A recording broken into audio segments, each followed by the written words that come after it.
The last video snippet that I wanted to share from my conversation with April Sage was just a part about planning.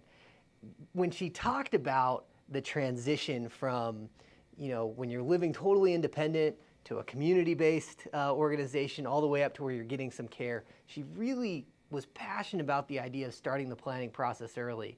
Well, that spoke to us here at Kimball Creek, and I wanted to share just a part of that conversation in this video clip.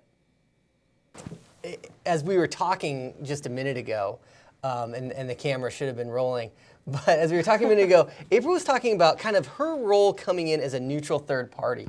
So this started, we were talking about, friends and loved ones that we had, and said, how do you broach this conversation? And you positioned yourself as, well, I'm somebody, with no horse in the race. Can you kind of speak to that?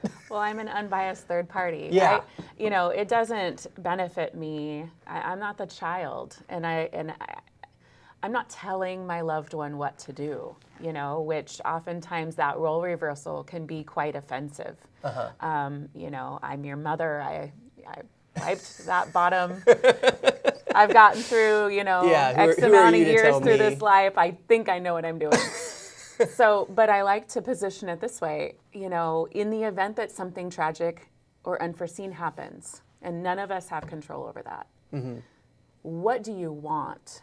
What's important to you? If something happened, do we have a plan A, B, and C to go to, And, let's face it, events are unforeseen for sure. Right. And would you rather pick it and have some control in the matter, or would you rather I do it for you as the child and I'll tell you where you're going? Yeah. Most people are fully open to the idea that, let's create a plan. Let's have plan A, B, and C. Let's explore what's out there, and then I am able to identify what is best for me versus you telling me what to do. Yeah, I love that proactive approach and bringing in that third party, just because of what you said of, I work with Dean. I have a very good relationship with my dad, but and I'm sure if I came to him decades from now and was like, all right, we're going to do this, he's like, well, whoa there, son, that's not how this is going to go. And so having that person come in and just, listen, we're making a plan. This plan can change, but it's either we make these decisions now or we potentially leave them up to somebody else. And that's kind of our whole philosophy on planning, is that you plan early and you adjust the plan as needed. For sure. Really appreciate those insights, April. Thank you for being here today.